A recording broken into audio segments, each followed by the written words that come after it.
and welcome to episode 17 of the Read Between podcast, the improvised storytelling podcast where we take the internet's weirdest suggestions and turn them into weird, wacky, and crazy stories through the power of improv.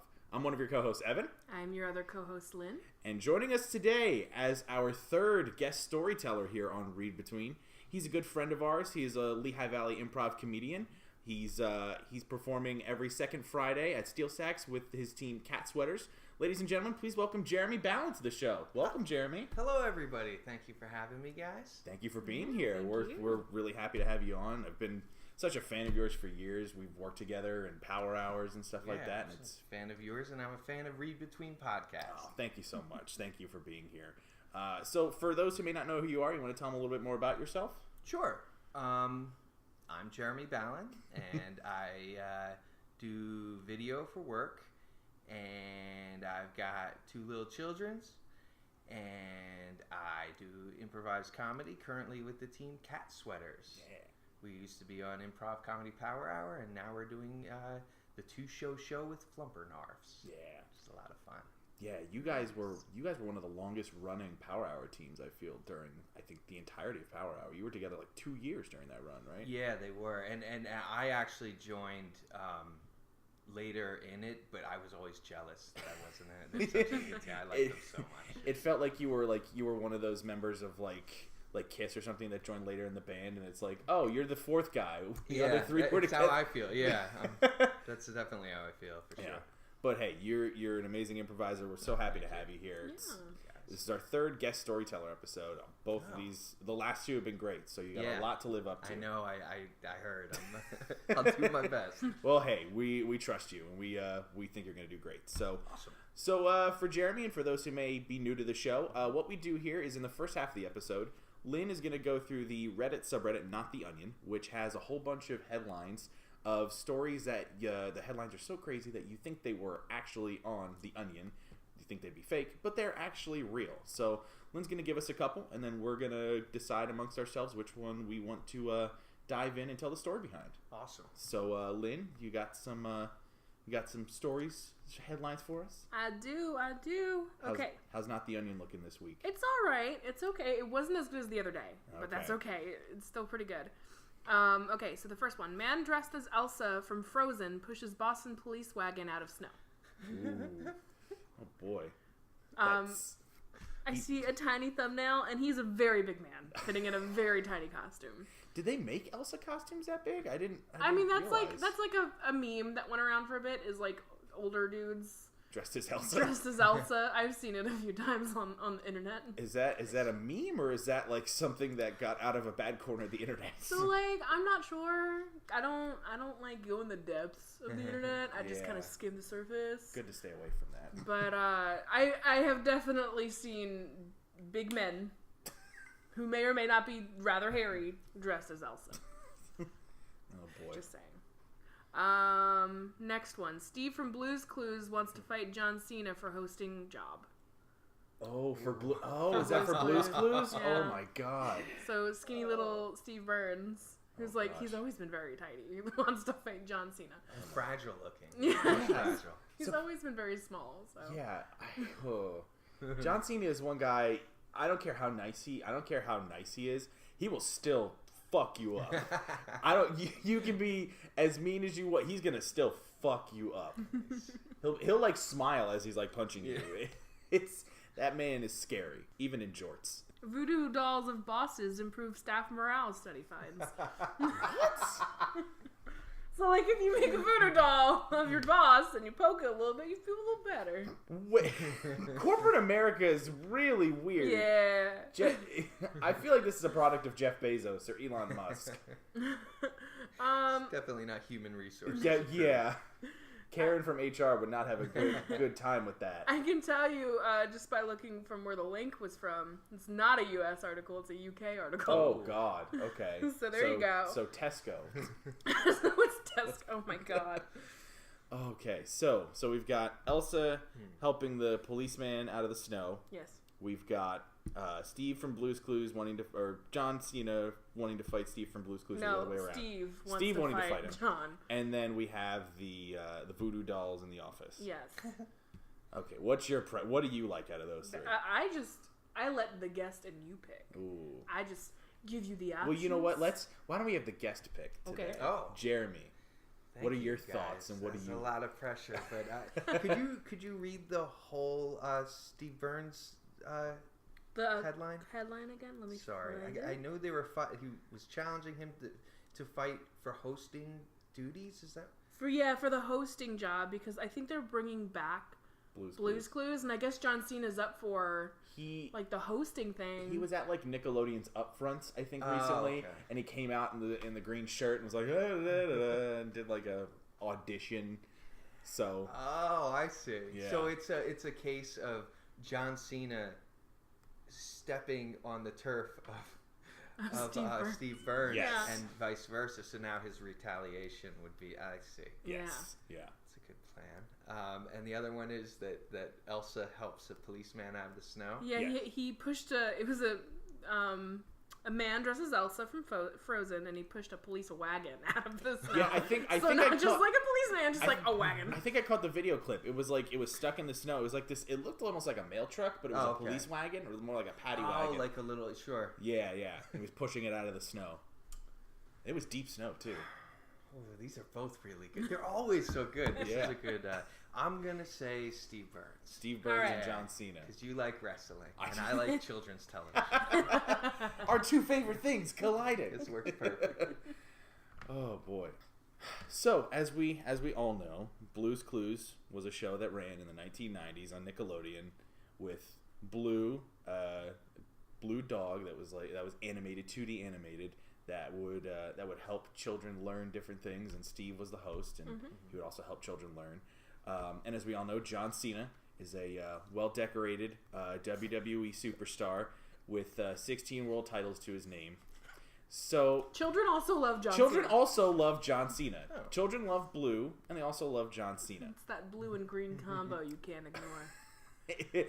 So when word got out recently that Blue's Clues was going to be rebooted, John Cena, in his home in West Newbury, Massachusetts, was sitting on his throne made of headbands and jorts, and he was thinking to himself, what can I do to make children like me even more?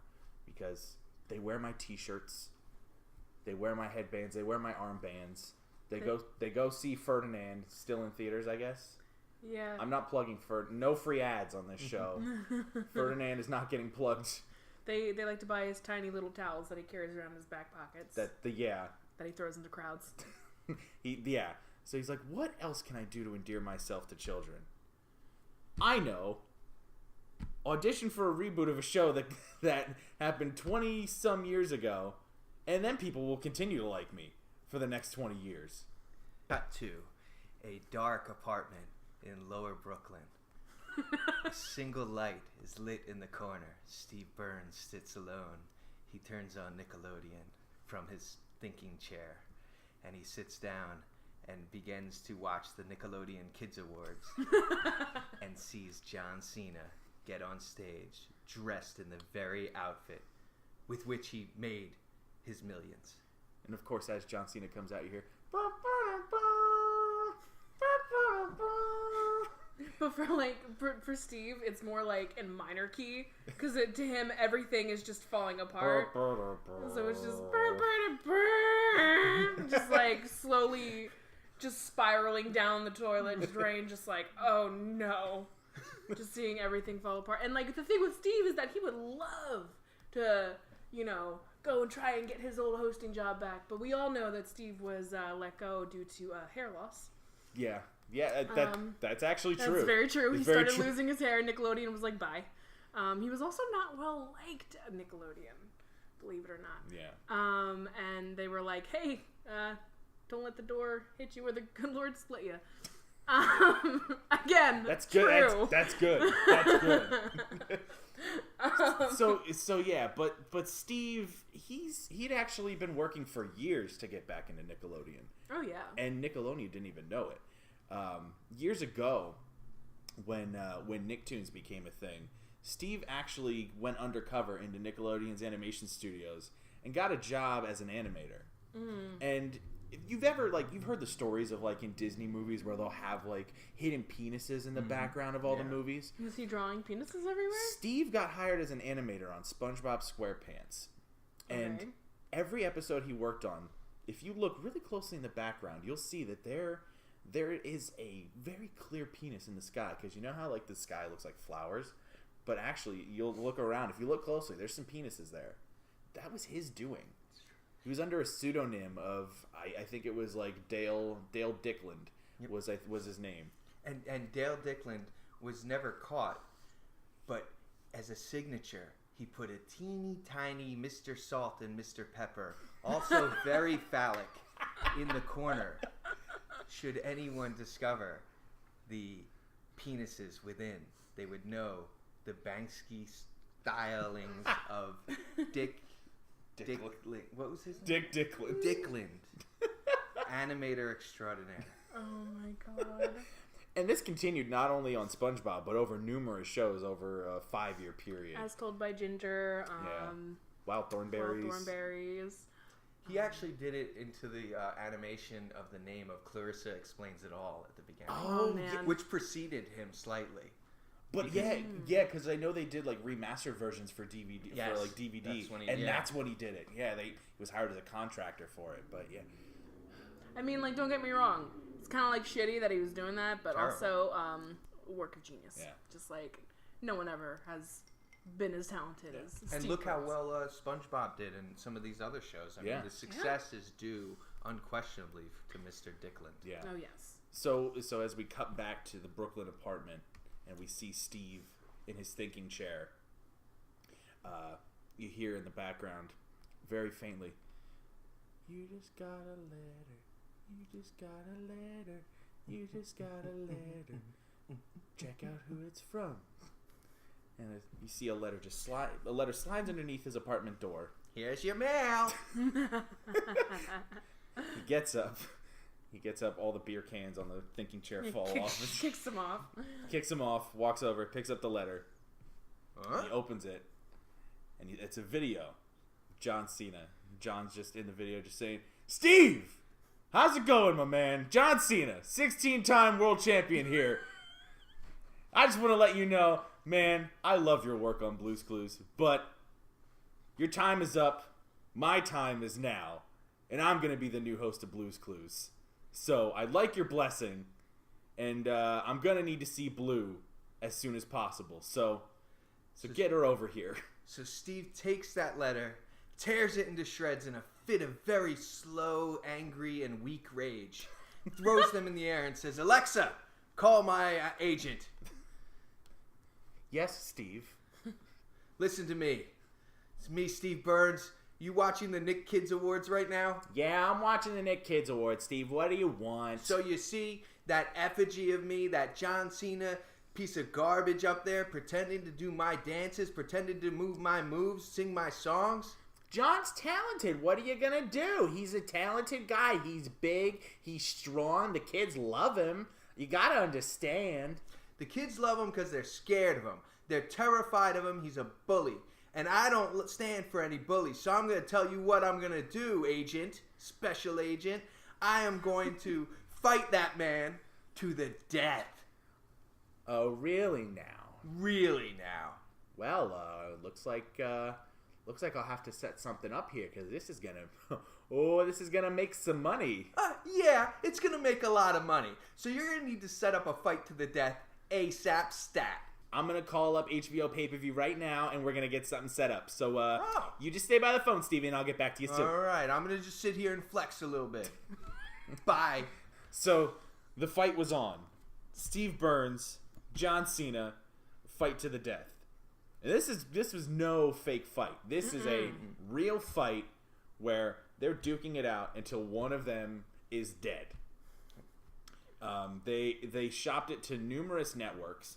First they went to HBO, and HBO was like, "You fucking kidding me? Hell no. We got Sesame Street on here. We're actually like trying to be good. So just we have both ends of the spectrum. We've got boobs and sex on Game of Thrones, and we have Sesame Street. We don't need those two worlds colliding." But Steve wouldn't let up, and he wrote them a very strongly worded letter pleading his case, stating that they had shows such as Sopranos and other shows with plenty of violence, and that they should let him fight his fight. And they finally relented, and they agreed, under the condition that John Cena then got a 5-picture deal with HBO Films after it was over. And Steve wouldn't get anything. So Steve knew he had to get ready for this, so he started training in the only way Steve Burns can, gently. He went down to his rumpus room where he had all sorts of those inflatable sandbag-weighted clown things, except instead of the clown face, he cut out pictures of John Cena and gently taped them to it with 2-sided tape that kept falling off, so he then glued them permanently. And he also had, you know how they had, like, in the old days, those wrestling buddies, oh, yeah. where it was those little figures that you could, like, wrestle with, and and they have John Cena ones. He bought like 50 of those, and would just train slamming them up in the ground and just against walls. Just, this is as close as I'm going to get to slamming him right now. And just throwing him around, putting him in chokeholds and everything like that. He bit off a couple of years on him. He did. He got very talented at that, I would say. He also got staph infection from eating the rubber. The one question I have, though, if he was in an apartment in Brooklyn, how did he afford a space that has a rumpus room? Actually, Steve Burns purchased an old auto garage. Okay. And turned it had like two, it was a garage and then two like garden apartment style buildings on the side with a center open area, and he had it in a very hipster fashion remade into like a modern cool house with a geranium, what do you call the space for plants to grow in and stuff in the middle, like it like has anium. Arboretum? No, it's an arboretum, something like that. But there's plants in the middle of his house. Like he has an outdoors square in the middle of his house. Okay, and it's in Brooklyn, and from the outside, it still looks like a garage. Wow. So totally there's unassuming. Plenty of room for it. Complete. Oh, it's very assuming. But you would assume it was a garage. He also gets a lot of people coming by like late at night with their like beat up Toyota Corolla, just like, "Hey, you open? I got this broken down. Yep. You gotta fix it." And he's like, "Sir, no, you're gonna have to go away." He eventually had to put up a sign that said "No auto fixing here," even though he kept the sign up that says "Auto Garage." Just because he liked the aesthetic. Yeah. And it's Brooklyn. It looked retro. Yeah, exactly. So Steve... plenty of room for a rumpus room. Yes. So Steve's been training for months. However, John, on the other hand, didn't take his opponent as seriously. I mean, we all know John Cena. John Cena is an enormous man with enormous muscles that can deadlift hundreds of pounds. He can squat over 1,000 pounds, I think, last I've heard. So he's like, I'm just gonna sit and watch television. And you're gonna sit and watch SpongeBob. That's what he did. For 3 months, he watched nothing but SpongeBob SquarePants. And actually, funny enough, he was fascinated by searching for all the hidden penises that he had no idea were done by Steve Burns. And he looked through and he's like, "Oh, there's another penis." Yeah. And next episode, "Look at that, there's another penis." And he'd be sitting there with his wife, and his wife is just, What are you doing? And absolutely, and his wife kept wondering why he kept over seasoning his food. He's so much salt and pepper on all of the food that his poor wife made, and she thought that maybe she wasn't seasoning them well. It really broke her heart a little bit. Little did she know it was the subliminal messaging from SpongeBob that was causing him to over-season his food. But this caused a little bit of a rift between him and his wife, who felt that he was a little bit distant, and that the seasoning of his food was an insult to her, all the work that she puts into his career, because she gave up her career, and here he is, a big popular wrestler on places like the Nick Jr. Awards, and she's at home just cooking up dishes for him. Yeah, she gave up her career because his wife is actually a wrestler. She gave up her career as a wrestler so her husband could continue to be a wrestler. Yeah, man, it's so Jellybag Sanchez was no more.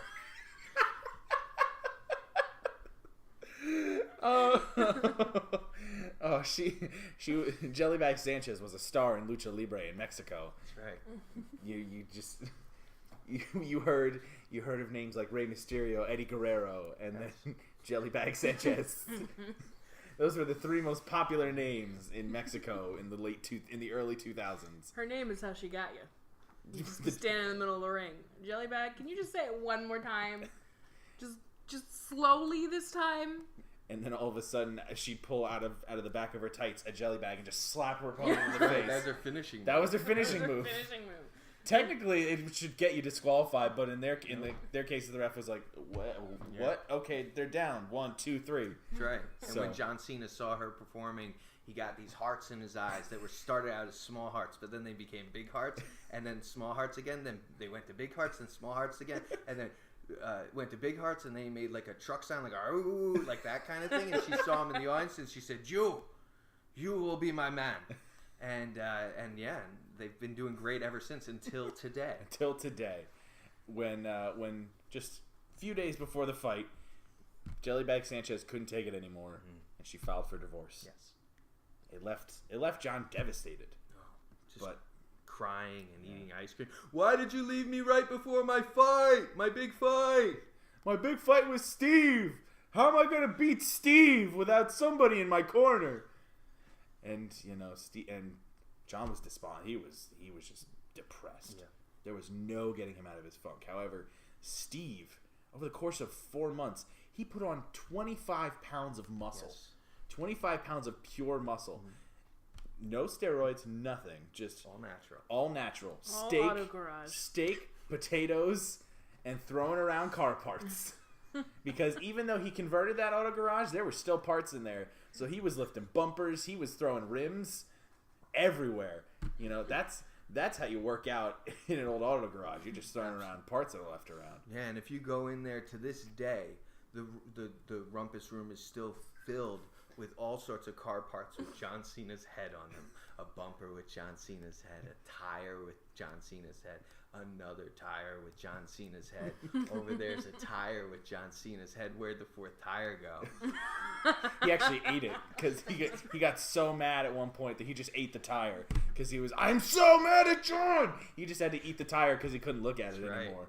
Absolutely. Which is why there's only 3 tires. Yes. So fight day arrives. Steve is looking jacked. Oh yeah. He's looking ready to go.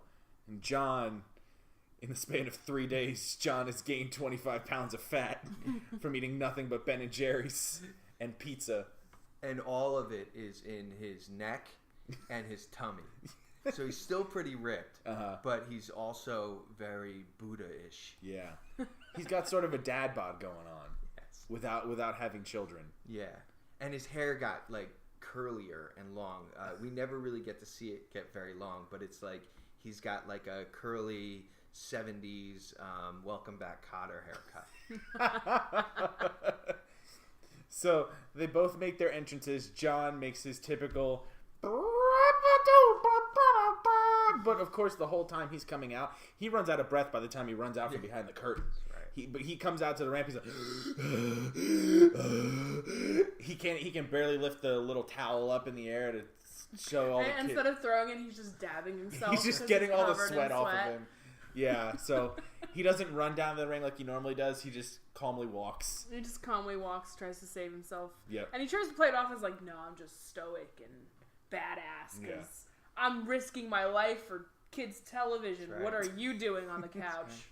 So he makes his way, and then Steve, he comes out to like this badass metal music. It's like I'm talking like Slayer. He comes out to Raining Blood by Slayer, and he's got a baseball bat with barbed wire in one hand and a steel chair in the other hand, and he just screams at the top of his lungs when he comes out. He's just and runs down to the ring, throws the foreign objects inside, and slides in, and gets right up in John's face and just staring him down, all wild-eyed. Just, I'm coming for you guys. And meanwhile, John Cena's just staring back, and it's like a sad puppy. Like, you just kind of want to pet him and tell him it's going to be okay, but also, like, he's about to die. Yeah. So that would be a lie. And the audience has been following along with what's been happening to John Cena, and they're very sympathetic to him. Yeah. So the tables are really turned on the audience's favor, and they empathize so much with John Cena, and they really detest Steve Burns because they feel that he drove them to it, even though they don't even know that he actually did drive them to it. They just blame him because the way that the media spun it. So we're all expecting people to be proud of Steve for standing up to the big mean bully, and the tables have turned on Steve, and he's the piece of garbage. He's the monster that's the bully now. Yeah. It's amazing what happens in 3 weeks on Twitter. Twitter videos and tweets will just completely change his opinions. Absolutely. Yeah. He periscoped eating the 4th tire.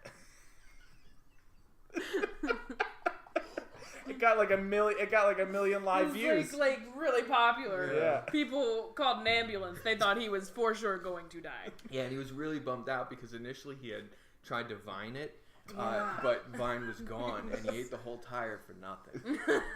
And then he tried to do it for Instagram too, but then he realized, shit, I only get like a minute and a half. That's not enough time to eat this whole tire. No, he needed more time. So when he started the Periscope, he was like 3/4 of the way done with the tire. He's like, well, I already ate the face, so now I'm just eating rubber. now you guys just watch me eat a quarter tire. What's the point anymore? So they're in the ring. Bell rings. Fight begins. You know, Steve starts off going at him with some haymakers, just boom, boom, boom, right to John's face. And John's just trying to cover up because he's just like, I'm not expecting this. This is not what I'm not used to real punches. My fights are scripted. And the audience is boo, boo. Yeah, it's very rare in this case to hear John Cena being cheered that much because typically it's like very half and half with him. Like with wrestling fans, it's you either hate him or you love him. So so in this case, it's like they're all behind him. So so hearing that like that those boos on Steve just gives Cena this burst of energy, this will to fight. So Cena comes back, just starts punching him in the gut, kicking him in the gut, and then all of a sudden, out of nowhere, Steve reaches down, pulls the steel chair, bam, hits Cena in the head, smashes him right in the head, and then he grabs his side table drawer and he takes it out and he asks him, hey, side table drawer, what move do I do next? And he goes, do the punchy. So he brings over the side table drawer right in front of him, and everybody's wondering what's going on. And John Cena's not even moving. He's just depressed, man. And he puts down side table drawer. Side table drawer extends the drawer right into John Cena's nuts. Oh. And the audience just gasps. Oh, man. And then he says, I'm the Steve I never fail. I'm the Steve I never fail. Here it comes another whale. And he kicks him in the nuts and he goes, whale! And then he takes out his thinking pad and he draws a whale. And it's really cute and plump and it looks like a different hand drew it. And then, because of course his thinking pad is this magical pad, this whale that he draws flies out from off the pad into real life. In the middle of the air like Free Willy, and then lands right on top of John. Splat. And John is beaten down. It's only 30 seconds into this match, and he's already looking worse for wear than he's ever looked before. Yeah, and the audience looks like the crowd at the Hindenburg. They're all just crying and brokenhearted and holding one another. Yeah, it's tragic. And John's just thinking to himself, man, all of this over just a silly kid show? I didn't think it would come to this. And at that very moment, from the crowd, Jellybag Sanchez run in. And she says, John, take these jelly bags. And she throws jelly bags at John. John catches the jelly bags. They give him strength because he knows there's still love inside. It's like Popeye. Yes. Instead of spinach, it's jelly bag. But he did eat one of the jelly bag. And she said, no, don't eat the jelly bag. Hit him with the jelly bag.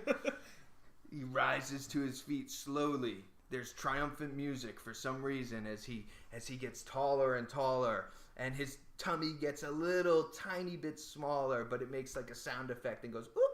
And then he looks at him and he says, Steve, eat a jelly bag, and throws the jelly bag right at Steve's head. Steve tips over as if on roller skates. Blackened and his ego bruised, he stands up slowly and says, "Don't hit me, mister. Don't hit me. I just want to be Steve again. I miss the kids. I miss my friends. I miss Magenta, the neighbor's kid. I miss them all. Come on, Johnny Cena. You're taking all I got." And with that, John looks at Steve and says, "You know what? I don't think I ever really wanted this gig anyway.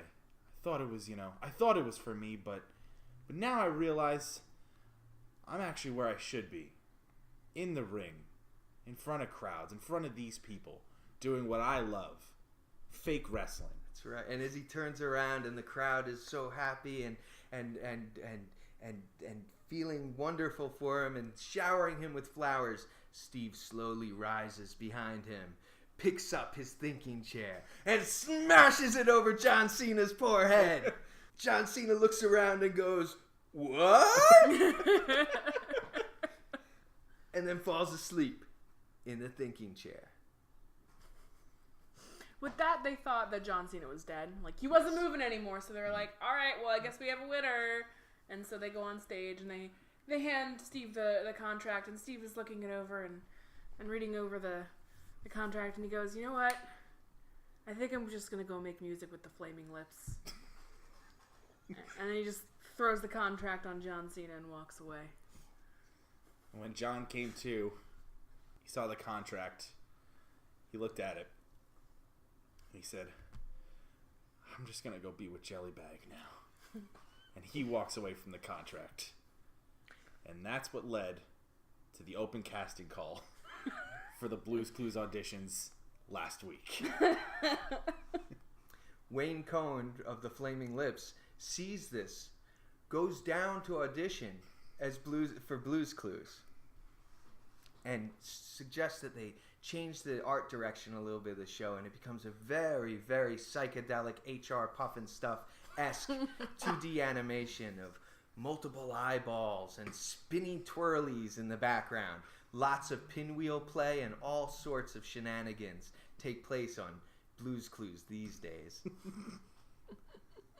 And Nickelodeon executives who were in the audition looked at him and were like, "Yeah, you know what? That makes sense. It works. That works. The kids will love it. Yeah. Approved. Big old stamp right on top of the script.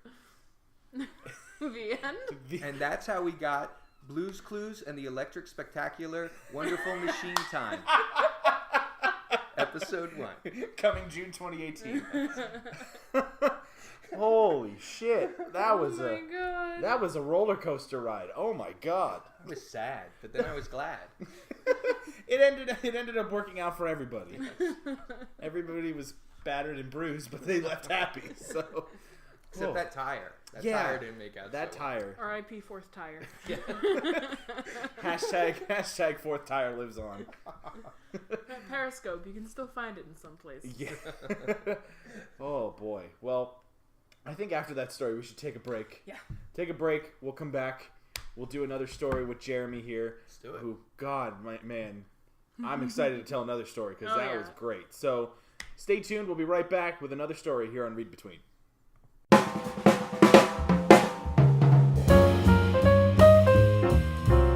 Hey guys, Evan here, along with Jeremy. Hi.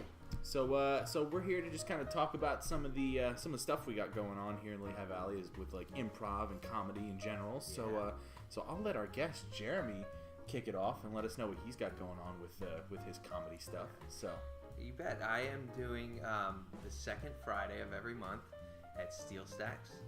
We do the two-show show with Cat Sweaters and the Flumplenutters, who are not monsters but are very funny.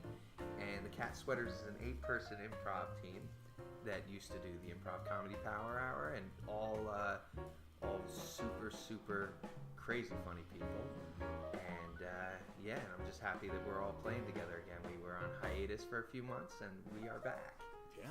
Yeah, and let me tell you folks, their shows are some of the most high-energy improv shows you'll ever see. These people have been performing together for months and years even. So these folks know each other really well. They work super perfectly together. They do some of the funniest improv I've ever seen. So if you're in the Bethlehem, Pennsylvania area, come check them out. Second Friday of every month. with the Flumplenarfs, who the Flumplenarfs are not people. They're not a group you want to sleep on. No. And you better clean under your fucking bed before they come, because they will they'll find you and they'll know what's under your bed. So yeah, check out Jeremy as well as the rest of the Cat Sweaters at that show. You guys have a Facebook page, right? Yeah. So the Cat Sweaters is Facebook / I think Cat Sweaters Improv, and I believe we have a not very frequently used Instagram, but yeah, there's plenty of stuff on the Cat Sweaters page, and we post pretty silly videos frequently, and we try to check in quite a bit with everybody, so it's a nice destination for your internet joys. Yeah, because Jeremy does a lot of the video work with Cat Sweaters. I know Yes. a lot of those promo videos and stuff you put together. My God, man, your vision is amazing, and some of the stuff you put together is absolutely incredible. So yeah, go check out their page. Thank you. Check out all of Jeremy's work. Check out everybody in Cat Sweater's work. Oh, yeah. And make sure you go check them at a show. Yes, and I'm usually Jalib Kuru everywhere. So if you're looking for me online, look for Jalib Kuru. Yeah. Where did that come from, by the way? I was Oh.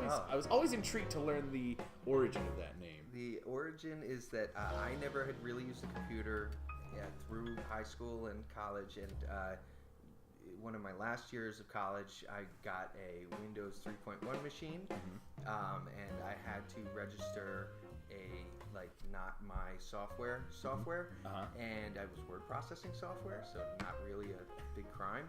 And I mashed the keyboard, and it said JALEBCARU, and probably because I was used to typing Jeremy or something, so I then made that my fake name. Ah, okay. And I like that it's you can't really tell anything about somebody with that name, and I thought that was a lot of fun.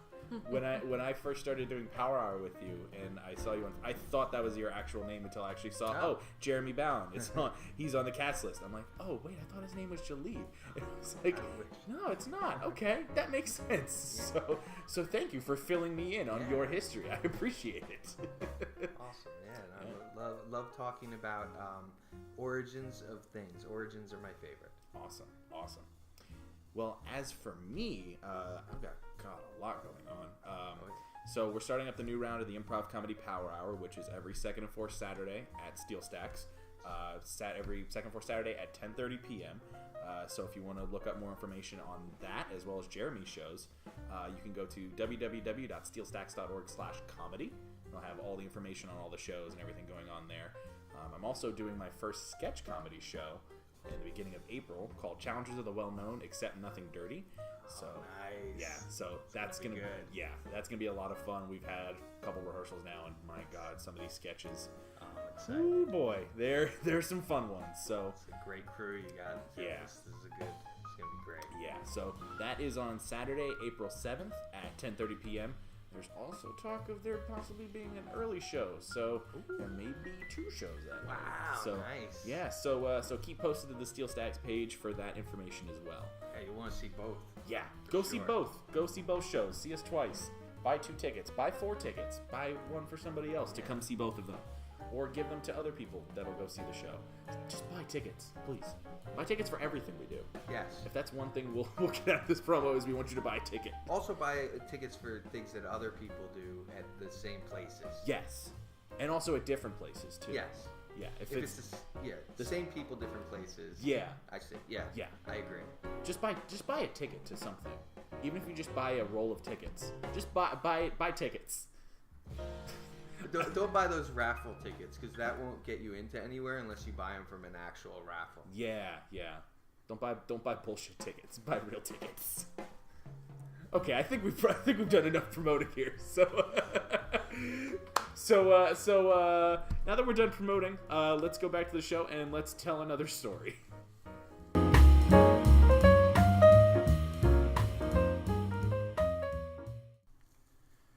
And we are back. We're back from our break. Did some promos, got some water, got up, stretched our legs a little bit. Yeah, we're ready to go. Mm-hmm. So how you feeling after that first story, Jeremy? Feeling great. Feeling good? Good. Loving life. Good. If you were hating life, I'd be really worried at this point. So. Yeah, I hated life before I got here, and now I'm loving life. Hey, right. good. Real turn. Awesome. If you can leave happier than you came in, that's what we're here for. So that's perfect. Okay, so for Jeremy and for people who may not have listened to the second half of a podcast before, which, if you haven't, why did you stop listening after the first half before? What's your problem? No, seriously, tell me what's your problem. No, it's fine. We'll talk about it later. So what we do here in the second half is I go to a website called fantasynamegenerators.com, which has a book title generator. And you can pick any one of these different genres, and it'll randomly generate book titles based on that genre. So, Jeremy, I'll give you the genres, and then you tell me which one you want me to spin on. Oh, okay. So, Awesome. we have adventure, children, drama, fantasy, horror, humor, mystery, nonfiction, romance, and sci-fi. Which one do you want me to spin on first? Ooh. Let's do sci-fi. Sci-fi. All right. 1, 2, 3. Okay. So I'll tell you right now, a lot of these don't make a lot of fucking sense. Okay. But there's some there's some good ones in here. So there's one called Volunteers with a Spaceship. And there's also one called Veterans and Boys. In or and? Veterans and, not in. I got scared and. for a moment. No, and. So out of those, which one do you like better? I'm gonna say the one that doesn't sound like a pedophile. So Volunteers with a Spaceship. Okay. Oh yeah. That's an awesome title. Okay, so that's one. All right. So next category you want me to spin on, or next genre? Let's do romance. Romance. Getting romantic up in here. Oh yeah. All right. Okay. There's one in here because, of course, this doesn't make sense. Sounds of the. That's all it is. Sounds of the. Yeah, sounds of the. That's all it says. Sounds of the. It tried.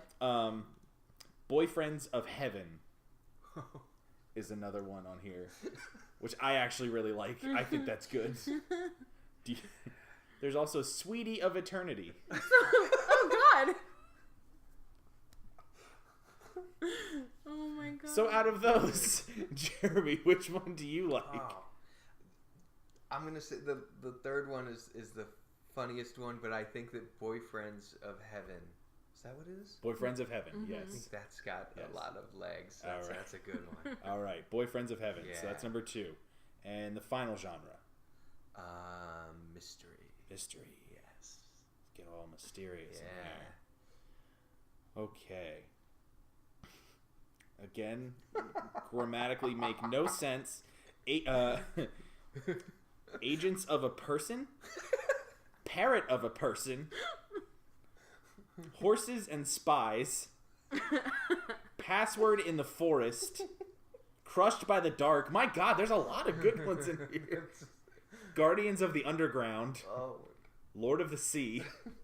Man, there's some good ones. Oh, they're all good. I like all great. Password in the Forest and Crushed by the Dark. I don't quite man.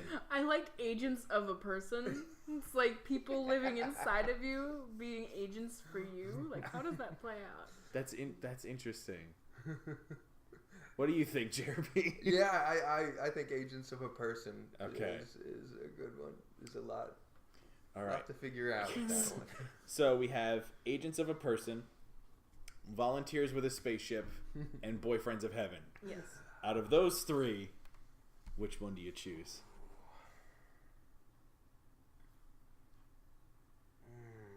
This is tough. Can I hear them again? I'm sorry. Yes. Volunteers with a Spaceship, Boyfriends of Heaven, and Agents of a Person. Okay. I think we got to do Volunteers with a Spaceship. Volunteers with a I think Spaceship. so. Yeah. All I right. think we're obligated to. We are obligated to do so.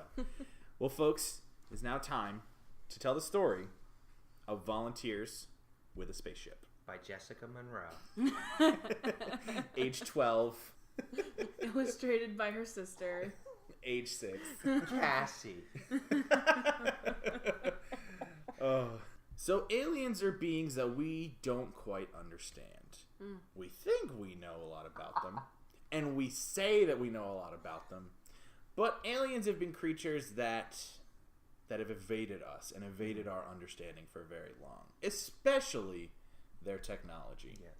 Scientists state that if they know 20% about the contents of the sea and they know 15% about the contents of our very solar system.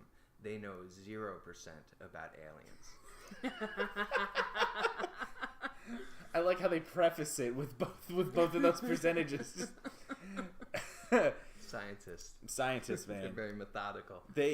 And of course, we've seen numerous movies and television shows where the scientists claim to know everything about alien technology, how they got here, and UFOs and everything about them. Sure. But the thing that people don't quite understand about aliens and UFOs is that while they did travel the galaxy, they actually were doing a lot of volunteer work in those UFOs. Sure. It actually was the alien race that first invented ride sharing. It's true. Yes. The Uber was initially a plan from a far distant species of creatures named Uberatus, a mantis. And they came to our planet to help us commute in a way that was more economical and good for the environment. It actually started as a galaxy to galaxy transport system, where you could on their Galaxy phones, not Samsung Galaxy, but Galaxy phones, they could use the Uberus app, because it was called Uberus. They almost called it hubris, but they realized it sounded too close to a human word, so they changed that. Yeah. They use the Uberus app. They call up what galaxy they want to go to, and a ship will just come out of warp, pick them up, and take them where they need to go. And it might be a serial killer. It might just be a good guy looking to make extra money. Yeah, but UFOs were used for this specific purpose, and they used it for light years and actual years too, decades, years. I'm just saying years a lot. I'm saying different forms of the word year, but they used it for a long time. And then one of these aliens came to Earth, disguised as a human, became the CEO of what we know as Uber today, and started this company, and all the while realizing that he was doing his alien friends proud. Yes, but he knew that there were other ways that he could perform volunteer work for the human race using UFOs. And that's why he began the Big Sister, Big Brother program. And he went around dressed as different types of humans. Sometimes it would be like a fancy human with like a really good job and maybe a suit. And other times it would be like urban humans for like different kinds of kids, so that he was really making all the different kids feel like they have a big brother that looks like them but isn't from their family, and also understands a lot of their trials and tribulations. So they had to spend hundreds and hundreds and hundreds of years collecting data on us so that they could effectively execute this Big Sister, Big Brother program. Yeah, they've actually been on Earth since the 1700s. Yes. Yeah, the Big Brother. Studying us. Yes, studying us. Yeah, they were actually part of the Revolutionary War. Not many people know that. They were here. They were here for that. And they could have helped, but they didn't. They were there to strictly collect data. Yeah. They were in the homes in the countryside. That's right. Some of them were even wives of the soldiers. They would come home, honey, how was the battle? And we're just downloading data the entire time. When nobody even knew what data was at that point. Meanwhile, these husbands just thought like they had awesome wives that were like supportive and sympathetic, but and attentive, asked questions and really listened. Yeah, like made portraits of them coming home from the war. Little did they know it was all for a history book. So so this new program with the Big Brothers and Big Sisters. Yes. A lot of data that they had was on adults. We knew how human adults worked, but what about like the little ones? They seem to be different. They can't like use the bathroom until they're like 5 or something. So what's with that? So they started their Jump Street program, where they started going to daycares, and dressed as little children. And usually they would be the most well-behaved kids. Mm-hmm. So when the fake alien mom would come and pick them up, the people who worked there were always so delayed. Everyone else gives us so much trouble. And your little Jimmy, he's so well-behaved, so good, just sits there patiently listening. All the time, just listening. He never talks to the other children. He just listens. And then the moms would always get curious. Oh, tell me about these other children. Why can't they poop on their own? Is it because they don't like the feeling? Do they need additional help from other sources? Why do the tiny beans get soup and the big ones get sandwiches? I don't get it.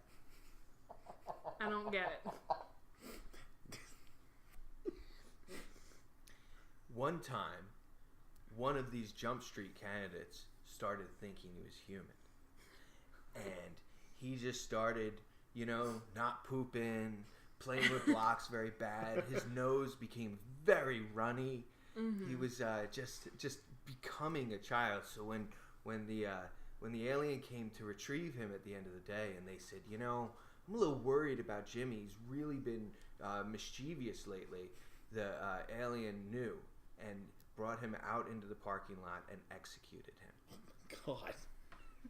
This became like a national headline overnight, not even in an hour probably. Yeah, it was on Twitter within minutes. It was like, oh my God, we have cameras, right? Like, yeah, and the mom, the alien dressed as a mom, made a big show about it. It was like a Pulp Fiction stance, or the other one with the ear, and pointed the gun and made a big dramatic thing about it, and all the people inside were very surprised. So from that moment on, the Boys and Girls Club was actually transferred to a real human who from that day on made this really wonderful program that I think we benefited quite a bit from. Yeah, absolutely. But they weren't the only volunteers. Yeah. There were also a group of aliens that started something called Habitat for Humanity. Now, initially, they called it something else because they're aliens. But when they brought it to us, they wanted us to feel comfortable with it. Yeah. So they called it Habitat for Humanity. The original name was actually, if humans knew what it was, they'd freak the hell out. It was, of course, Prison Colony for Non-Alien Beings. That's right. That's what it was called. And retired President Jimmy Carter was initially the head of it when it first started because he made it feel more person-y because he seems kind of fumbly and fun and light. I owned a peanut farm. These aliens aren't that bad. And he's pretty good at nailing things. He nails he takes out his hammer, he whacks the little nail into the wood, and before you know it, you've got a house. Yeah. And it's actually funny because these aliens utilize technology that has never been seen before in terms of house building. Mm-hmm. You know how, like, on those Extreme Makeover Home Edition shows, they can turn around building a whole new house in 3 days? Oh, yeah. That's actually alien technology. What you're not seeing is over those 72 hours, it's just this wood and home generation process that's just happening. It's just data is being transferred into this wood that's just building itself over the course of 72 hours with a brand new home and a brand new Toyota Tundra in the driveway. Well, that's why they park the Winnebago in front of it before they show it to you, because it's being like magically made like a 3D printer. Yeah, is designing it. The interior is still being finished. Yes. And the Tundra is is getting its fourth wheel. Callbacks.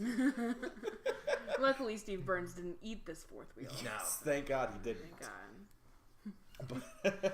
But yeah, so Habitat for Humanity kind of spawned into this whole weird thing where it got television shows involved and everything like that. Sure. So it became very successful. Oh yeah. And one of the other not well known volunteer organizations that actually started from aliens was the Salvation Army as well. Yes. Salvation Army, the people that are out every Christmas ringing the bells to collect money. It was actually they would ring bells, but these bells were the size of the Liberty Bell they would ring, and it wouldn't be just one alien; it'd be 50, just standing ringing a giant bell outside of a spaceship. It was one bell, but it had a lot of those little like dangly hammers that look like the thing in your throat, and they would have strings on them, and they would swing them around circular wise. So it would not only would make a nice bell hit sound, but would also scrape the side of the bell and give like a glissando effect and make it sound really, really spacey, like an alien.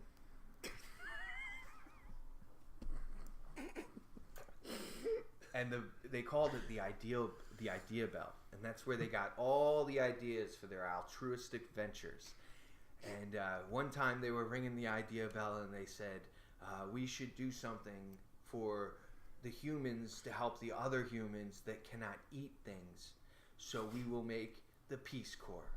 And they came down to Earth, and they said, human, meet human. This human, no food. This human, yes food. Share food. And then the second alien came down. Human, meet human. This human, no shirt. This human, yes shirt. That's right. This human, yes shirt. This human. And so they both got into one shirt. Yeah. And a third alien came down and said, Gleep Gloop, what are you doing? These are not the cavemen people. These are modern people. This is the 1900s. These people are talking and making whiskey and doing all sorts of building. They've built pyramids hundreds of years ago. Don't talk to them like that. And everyone was really embarrassed, but a little bit like they were laughing at us.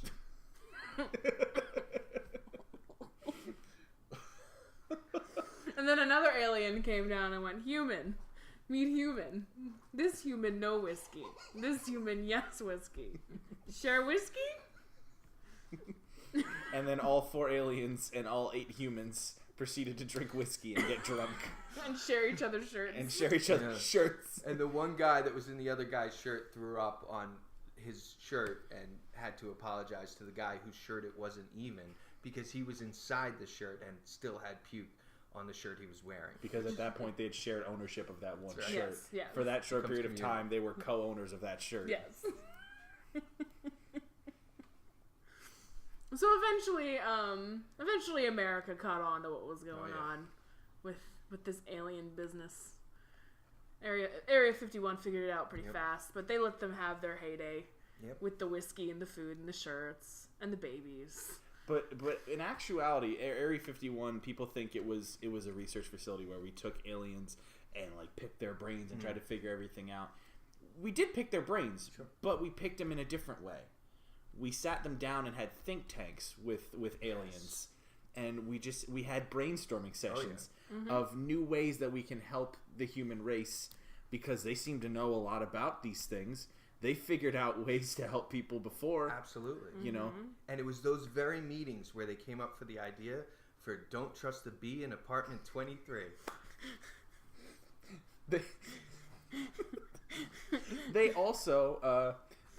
created a lot of your favorite shows. They created Spin City. Oh, yeah. They created 2.5 Men. That's great. And Big Bang Theory. Big Bang Theory. No, Chuck Lorre is an alien. Oh, okay. I've always thought he looked suspiciously like an alien. Oh yeah, and those cards, those vanity cards he puts up at the end of the shows, they're secret messages to other planets. Oh. See, I've always wanted to stop and read one of those, but I was always afraid that it was going to say something really weird or wrong. It is never worth it to read those. Okay. The aliens also created Dr. Quinn, Medicine Woman. Oh yeah. Yeah. It was sort of that whole thing, because they also invented the Red Cross as well. Yes. Another well-known volunteer organization. Because aliens came down. Oh, human, you hurt. Human, you no hurt. You human, help this human not be hurt. Granted, this was 1955. Yeah. And the other human was a doctor. Yes. It was actually Dr. Quinn. Her name was Dr. Quinn, so that's where they got the idea for Dr. Quinn, Medicine Woman. It was like in memoriam kind of situation. They found out she died and wanted to make a show. Oh, Quinn died 200 years ago? Let's make a movie. They made a movie too. They made both the TV show and a movie. Well, it's got to be paired together. Yeah, that's how you hit the money zone. They also created what is commonly. They also created the Marvel Cinematic Universe. That's right. Absolutely. They didn't know how well Iron Man would do, but when it took off, they locked in. Yeah. Mm-hmm. Kevin Feige is actually an alien. He sure is. He sure is an alien, as well as Robert Downey Jr. Yeah. Robert Downey Jr. is like an ambassador for the aliens. Yeah. Like, well, Feige doesn't even hide it. He's got like an alien name on purpose, and he wears very shiny business suits, which is very futuristic. And the baseball cap that he always wears is only hiding his little alien nubs at the top of his head. It's very subtle, but you know that's what he's hiding. You can see it. Mm-hmm. If you look close enough, you see the alien. You'll see him. Yeah. And part of the reason that they put all those end credit scenes is to control the masses, because while we're in there watching the movie, they're outside fucking with our cars, and they're looking through our glove compartment to gain as much information as they can from us. You ever realize when you come out of a movie theater and you go out into the parking lot and you think to yourself, and you're walking around where you think your car is parked, and it's like, why can't I find my fucking car? I know where I put it. It's actually an alien that moved your car 3 spaces further than where it actually was when you got to the theater. They rearranged the parking lot in a way where you would never even realize your car had been moved, but yet your car did move. Well, they want to study our suspension of disbelief so that they can better manipulate us. So they know that we've just come out of this high-octane, cartoony but inspiring thriller with big musical scores and slow-motion punches and stuff. So we're like really, really ready to believe anything. So when we come out and see our cars moved just 3 spots, that's not fantastical at all. And they love that. They eat it up.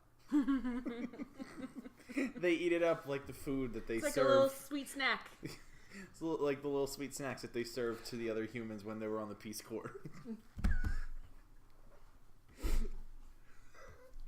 But not every alien wants to share, and not every alien wants to help. Yes. No. There's an entire race of galaxies that are constantly trying to keep the more altruistic. And truthfully, most aliens are very kind and they want to help. But there is these galaxies. They hate all the races of aliens that want to help different aliens, because we are actually the aliens. M. Night. Wait, we are really? the aliens. Well, we're aliens to them. To us, they're the aliens. Oh, I never thought about it that way. Yeah, it's like they call us aliens. They're like, I want to help those freaks, those 2-legged, 2-armed freaks, those bipods. They're made out of like 90% water. Who the hell's made out of 90% water? How are they not floating around everywhere? How are they not just a puddle? They call us aqua turds. They're so mean to us. So they're constantly trying to intercept all of the great aliens they're coming to help, which is far a majority. Mm-hmm. But they're cunning and they're evil. And because most of the other aliens are so kind, it's easy for them to manipulate, harm, and prevent the kind acts that they're trying to do for us. So there was a great war between the one alien group, the Galaxians, and all the other aliens. And there's all sorts of aliens. Most of them look like fish people, but other ones look like hangers. And some of them look like those things that hamsters play in, but with feet. One of them looks like a tank. It's just one, and it's a tank. And all of them created a UN type thing that has an unpronounceable name. And they decided that they would fight back. No longer will their kind acts be prevented by the Galaxians.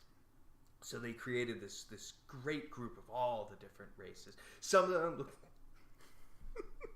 Sorry, I dropped something. Some of them look like shoes. And they travel in pairs. Because they're married at birth. They are born and they are married. It's a very complicated heritage, but they procreate quite a bit, and they are a very, very large and formidable army. Are there different kinds of shoes in this army? Say, like, you have the sneakers and you have the flip flops. Definitely. And you have But they all get along. Okay. They all get along. They gave us favor. They gave us the Fava chain of stores, which are mostly found in shopping centers that have outdoor entrances in the 70s and 80s. And they also gave us Faygo, the soft drink. They did. They did. And that was their greatest mistake. The Faygo was their life force. And when they gave it all away, the poor shoe people became no more very quickly. But we honor them by tap dancing. That's the song of their people, truly. Absolutely is. They also, now that Faygo has become the official drink of the Insane Clown Posse, the Insane Clown Posse carry on the legacy of the shoe people. Absolutely. By drinking copious amounts of Faygo at every chance. There's a hidden message in every one of their albums dedicated to the shoe people. Yes. You have to listen to the album backwards 3 times to actually hear it. But there are secret messages to the shoe people. Yes. On every record. And that's why juggalos are always drinking their soda out of their shoes. Out of respect. Oh man, how do we wrap this up? I don't know. I'm trying to think of where we left off, and I just don't. I think we've built a crazy enough world. I think this is good. I think this is good. Just cut it where it I is. think we're good. I think we can leave that open. Gosh. Yeah, you figure out the ending this time. Oh my. Choose your own ending. Yeah. Holy shit. Wow. Wow, Jeremy, you know how to go places, man. Guys are driving. I'm just sitting there. Oh man, this has been so much fun. Jeremy, Great thank you again for joining us today. This has been a blast. Thank you guys. I had a great time. Oh, no problem. We'd love to have you again at some point. Absolutely. Thank you. So this is the part of the show where we plug our social media and everything like that. So Jeremy, since you are our guest, if you'd like to plug your social media and where people can find you. Well, I'm Jalib Karu in most places. The hub of most of my nonsense is probably a WordPress site called wordpress.com/ I believe Jalib Karu, but it's called Jalib Karu is Dead. And it links to all sorts of ridiculous nonsense. Nice. Nice. So be sure to go check out his stuff. He's amazing improv comedian, amazing videographer, video producer. So make sure you check out his stuff. Jeremy is awesome. For me, you can find me on Twitter at @E_Williamson93. Most of my dumb tweets will be put there. I like to post a lot of GIFs. So if you like GIFs, come to my Twitter page. You'll see a lot of GIFs. As we said before, you can catch myself at the Improv Comedy Power Hour at Steel Stacks. I've already talked about that. Rewind back if you want to hear more about that. So, yeah, come check out a show sometime. How about you, Lynn? You can find me on Twitter at AnnLynn, AYNNELNN. Whenever I do anything on the internet, it goes there. So just follow me on Twitter. Join the ride. It's fun. We got Nostalgia Cops. We're working on that. That should be released actually the same week as this episode will be. Yes. So this episode will be the last week in March. Correct. And then Nostalgia Cops will be Friday. Yes. So you got like a couple days in between. Yes. I don't know what else to say. I think that's it. Yeah, I think that's it. So, once again, thank you very much to Jeremy for joining us today. Thank you, guys. Been a great guest storyteller. We'd love to have you on again. So, thanks again for listening, folks. We will talk to you guys soon. Have a good week. Enjoy yourselves. Bye.